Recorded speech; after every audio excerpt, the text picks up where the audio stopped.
اهلا بيكم في حلقه جديده من حلقات تعرف عن الفن. دي سلسله الاساطير الاغريقيه.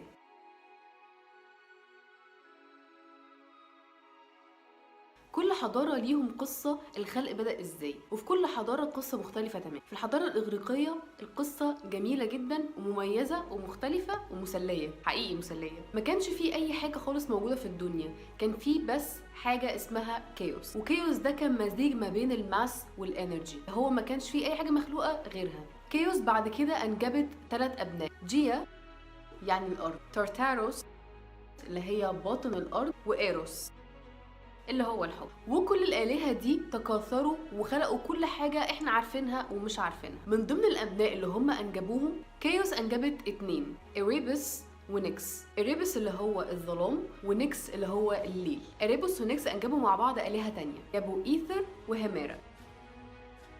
بعد كده نيكس قررت ان هي تنجب اولادها لوحدها ومش عايزه اي حد ينجب معاها، وعملت عيله كامله ليها هي لوحدها بس. انجبت موروس، كير، هيبنوس، اوناريو، جيراس، اويزوس، نيمسيس، إيريس، أبيت، فيلوتس، موموس، هيسبيريدز، واخر اله ثاناروس. I am inevitable. دلوقتي هحكي لكم قصة كبيرة، وهي بقى أصل الأساطير الإغريقية كلها. جيا اللي هي بنت كيوس أو من مخلوقات كيوس أنجبت أورانوس، وبعد كده اتجوزته وجابت منه 3 أبناء. ركزوا معايا كويس قوي في الجزء اللي جاي ده. جابوا سايكلوبس، هيراتونشرز، وال12 تايتن. ال12 تايتن دول عبارة عن 6 اخوات ولاد و6 اخوات بنات. مين هم بقى؟ الإخوات الولاد هم أوسيانوس، كويوس، كرايوس، هايبيريون، لبيتوس، وكرونوس. أما بقى الإخوات البنات فهم ثيا، ريا، ثيمس، نيموسين، تثيس، وفيبي. هنركز بقى هنا على قصة واحد من المخلوقات اللي هو أورانوس. وبالمناسبة علوم الفلك اتسمت كتير جدا على أساس الحاجات الإغريقية، فهنلاقي إن في أسامي كتير متقاربة مع الحاجات اللي موجودة في اليونيفرس، سواء من كواكب أو من جالاكسيز. أورانوس كان بيكره أولاده جدا وما كانش بيحبهم، وكان زوج عنيف جدا مع مراته جيا، وكان بيضرب ولاده وكان بيحبس، لحد ما في مرة حبسهم في مكان اللي هم أصلا جم منه، وباطن الأرض اللي هي جيا، باطن الأرض يعني في رحم جيا، رجعهم تاني مكانهم. الحركة دي ضايقت جيا جدا وخلتها متعصبة ومتضايقة، وبدأت تحضر مكيدة مع أولادها اللي في بطنها. راحت جيا صنعت سلاح اللي هو سيف، وقعدت تحث ولادها ان هم يحاربوا ابوهم.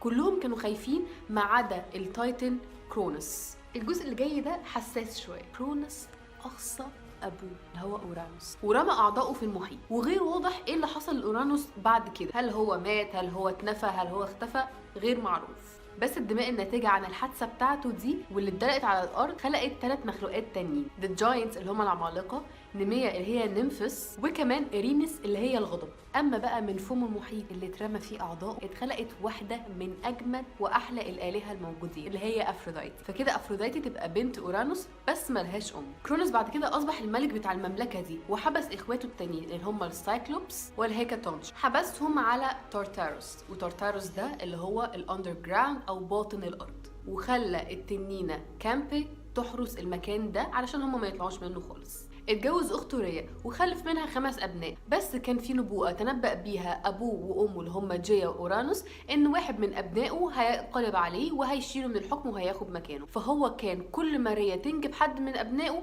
ياكلهم علشان ما يبقوش موجودين خالص. الموضوع مقزز قوي. فريا كانت متضايقه جدا ان هي كل ما تحمل ياكل عيالها، كل ما تحمل ياكل عيالها. راحت هي هربت وراحت قعدت في جزيره تانية اسمها كريت، ودي اكبر جزيره موجوده في اليونان. كانت حامل في اخر واحد من ابناء كرونوس، ولدت هناك وسابت الطفل هناك مع النمفس اللي هم الميليا، اللي هم احد ابناء الحادثه بتاعه اورانوس لما دماغه اتسكبت على الارض. مرات كرونوس اللي هي ريا كانت عايزه تخفي اللي هي عملته، ان هي سابت ابنها على جزيره تانية بعيد عن ابوه علشان ما ياكله. راحت عملت ايه؟ جابت طوبه او حجر ولفته بالقماش اللي بيلفوا بيه البيبي جي، واديته لجوزها علشان ياكله على اعتبار ان هو ابنهم السادس. وفعلا هو عمل كده وما شكش خالص ان هي ممكن تكون عملت حاجه من وراه. الطفل اللي اتساب على الجزيره هو الإله زيوس. كانت نمسيس بتربيه والشي جو أمالثيا. لما جه الوقت المناسب زيوس كان عايز ينتقم من ابوه على اللي هو عمله فيه وفي اخواته، فراح استشار زوجته المستقبليه التايتن. ميتيس نصحته بان هو ياخد النبيذ ده كان فيه بوشن مخصص لكرونوس. كرونوس كان بيحب شرب النبيذ جدا. راح زيوس اتنكر في ان هو الكاب بيرر او اللي بيحمل اكواب الملك، وراح حط له فيه الواين بتاعه. طب البوشن ده بقى كان فيه ايه؟ البوشن ده كان يخلي كرونوس يفضل يرجع لحد ما يموت، او الى ما لا نهايه، اللي هو يفضل يرجع كده طول عمره. فعلا كرونوس شرب النبيذ وبدا يرجع. اول حاجه تقيأها كانت الحجر الملفوف اللي هو كان فاكره ابنه من مراته ريا. بعد كده تقيأ اخواته التانيين اللي هو طلع منهم مين بقى؟ هيستيا، ديميتر، هيرا، هيدس، وبوسايدن. كنوع من انواع الشكر والعرفان اخواته دول قرروا ان هم يعترفوا بزيوس ان هو قائد ليهم كشكر ليه ان هو انقذهم من ابوهم. الحجر بعد كده اتحط في دلفي مصحوب بنسرين ان هم يحطوه هناك ويحرسوه. كرونوس كان لسه في الحكم بس كان كبر وضعف وما يقدرش يدافع عن نفسه لوحده. راح لجأ للتايتنز الاوفياء اللي هو انقذهم من ابوه، وراح للتايتانوماكي اتلس اللي هو كان حارب معاه ضد اورانوس. بس الحقيقه التايتنز كانوا خايفين من جيل الالهه الجديد اللي طلع، وده سبب ان كان في حرب طويله جدا ما بين التايتنز والاوليمبيانز دول اللي هم ال 12 اله. زيوس كان قرب يهزم من اتلس. راحت جايه جدته نصحته بان هو يحرر ولاد اللي هم السايكلوس والهيكاتونشرز من تارتاروس وان هم يساعدوه في الحرب دي. بعد ما حررهم فعلا كافئوه هو وبوسايدون وهيدز بثلاث هدايا: ثاندر، ترايدنت، وانفيزيبيليتي هيلمت بالتوالي كده. معظم الحروب مش بتنتصر بقوه خارقه او بقوه الجيوش، بتكتسب بحيله.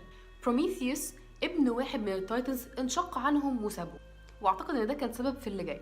الهيكاتونشرز عملوا حيله وبداوا يطلقوا سهام كتير جدا عليهم، لدرجه ان التايتنز افتكروا ان الجبال هتقع عليهم من شده السهام اللي كانت بتترمي عليهم. راحوا جريوا وانسحبوا وسابوا المعركه، وده كده ادى ان الاوليمبيانز هم اللي كسبوا الحرب، وزيوس اعلن نفسه ملك على المملكه وعلى البلاد. زيوس نفى كل التايتنز اللي وقفوا ضده في الحرب دي. اما بقى اطلس اللي هو صاحب الحرب وصاحب الفكره وصاحب المعركه كان ليه عقاب تاني مختلف تماما، خلاه يشيل اليونيفيرس كله على كتفه للابد. دي كده كانت قصه الخلق او الكرييشن بتاعه الجريك. اشوفكم ان شاء الله الحلقه الجايه في تعرف عن الفن.